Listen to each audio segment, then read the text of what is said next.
Europe Matin. Lionel Gougelot.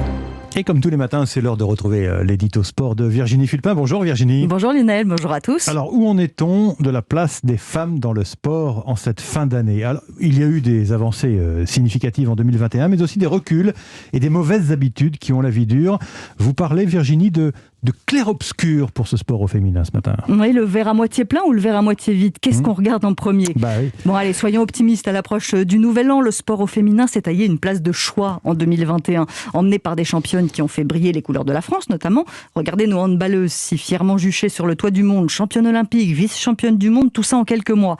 Les Jeux de Tokyo les ont mises en lumière, au même titre que nos équipes de basket et de rugby à 7.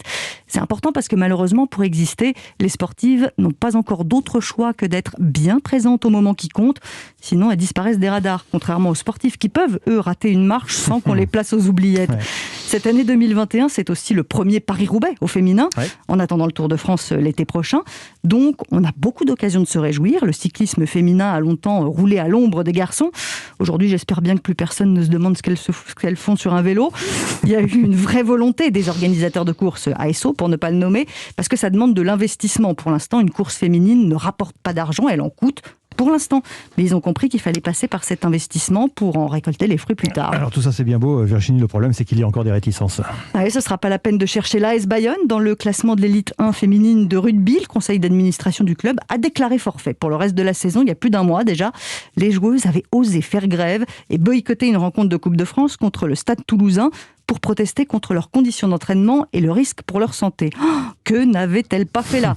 Allez hop, forfait, ça évite les problèmes. Vous imaginez dans quel état sont les joueuses ? Et je trouve que ce triste épisode est assez symptomatique de ce que vit encore trop souvent le sport au féminin. Quand tout va bien, on aime beaucoup se targuer d'avoir une section féminine, d'être engagé pour la parité. Mais à la moindre anicroche, on décroche. Un des problèmes, c'est que trop souvent encore, les dirigeants des clubs, des fédérations sont des hommes, et uniquement des hommes. La ministre des Sports, Roxana Maracineanu, veut féminiser les organes dirigeants. Ça me semble indispensable, ce sera un des défis de 2022. Et on verra le résultat, effectivement. L'édito sport de Virginie Fulpin, tous les matins sur Europe 1. À demain, Virginie.